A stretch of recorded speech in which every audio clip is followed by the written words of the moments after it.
I've been engaging with a lot of curriculum that has really good intentions of inviting students to be upstanders and taking action against injustice, being civically engaged, but there's not a lot of concrete kind of information as to how to do it well and deeply. It's kind of surface level. And I also think there's a lot of things that teachers can do and leaders can support teachers to do and coaches can support teachers to do.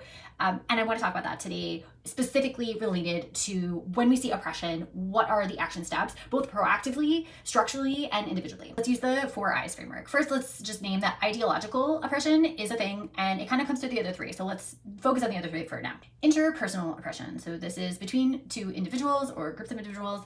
And what we can do here is we're going to pull from a Learning for Justice pocket guide to figure out what we can say in the moment when we experience or witness interpersonal oppression. We can interrupt. We can say, hey, whoa, like, no, right? We can educate. We can share research, information, just tell people like how to think differently, right? Invite them into that, right? So we're educating. We can ask the question, like, why did you say that, right? Just put it back on them.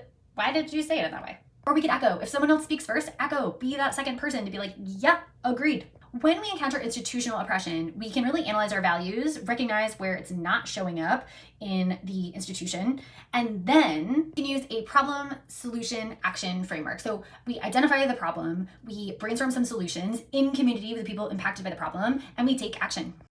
This lends itself really well to like YPAR projects and community-based and place-based education projects. Internalized oppression, where we see people kind of being just so bogged down in the oppression that they're kind of steeped in, that we're all steeped in, and internalizing messages of oppression, maybe being forcibly silenced into not talking about it. So one, we talk about it. We leverage Freires and his work on critical consciousness, and we build and value students' critical consciousness. Also make sure that we don't do that in our classroom. So windows and mirrors, reading Sims bishops, windows, mirrors, and sliding glass doors. We make sure the curriculum is reflective of people with agency, people with joy, people overcoming oppression, but also just flourishing in their own right of all identities. I want to name some systemic shifts. So often in schools, we shy away from conversations, specifically about race, but about gender as well, more and more frequently, about a lot of things. So let's not shy away. Let's talk about it regularly. Let's normalize it. Let's value diverse data types. So in schools and institutions, we often value quantitative data, but like let's invite storytelling. Let's do some story mapping. Let's counter